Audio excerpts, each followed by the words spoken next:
ikhona indawo emthimelo omkhulu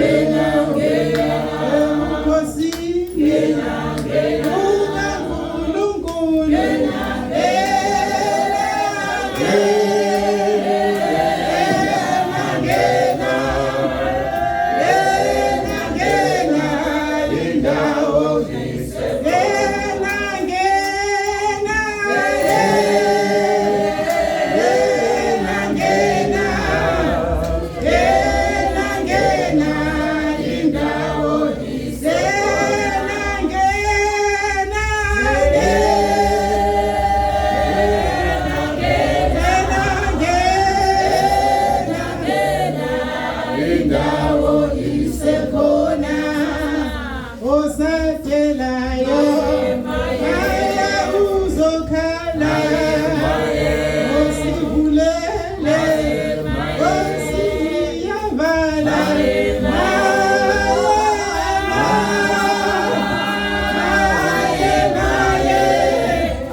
Baba egameni lomfowethu uJesu ophilayo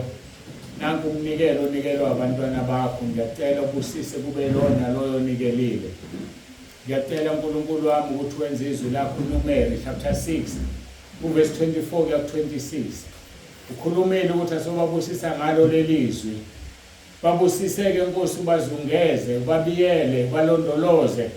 ukhanyise ubuso bakho phezukwabo ubenzele umusa ngoba umusa wakho bayawudinga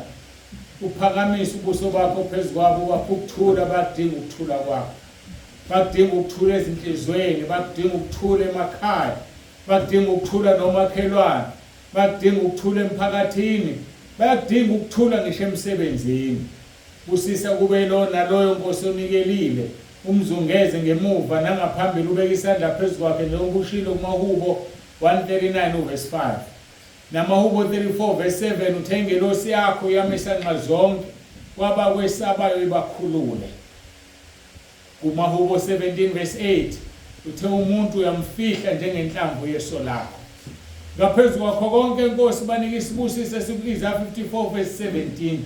othe asikho isikhali esilolelwe yilona loyo onikelile namhlanje esiyophumelela nolimo lumvukelayo ulwahlulene siyabonga usisake Nkosi uJesu Kristu inkosi amen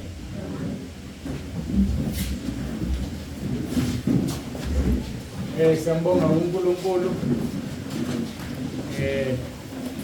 sisinikelile baye bathi-ke abantu mabecabanga banikelela umfundisi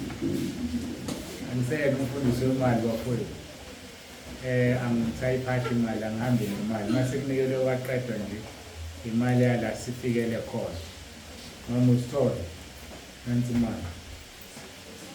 banikelile abazalwane ngithandazile bafowethu obethu unikelela mina sengithandazile nganitelela isibusisa ngini so sengedlulisana uzoyisebenzisa ngendlela afisa ukuyisebenzisa ngayo uyena osibizile osiqoqile angithi uyena ofanele hayi mina uJesu Kristu inkosi.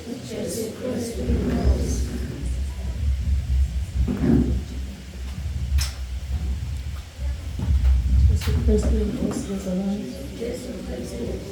sisi semaphethele benhlelo lenkonzo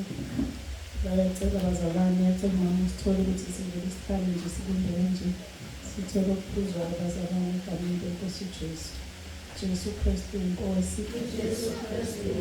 Jesu Kristu inkosi, ngiyacela ukuthi ungamazi wami asibungele esisazokuthola egameni lenkosi uJesu. Jesu Kristu inkosi.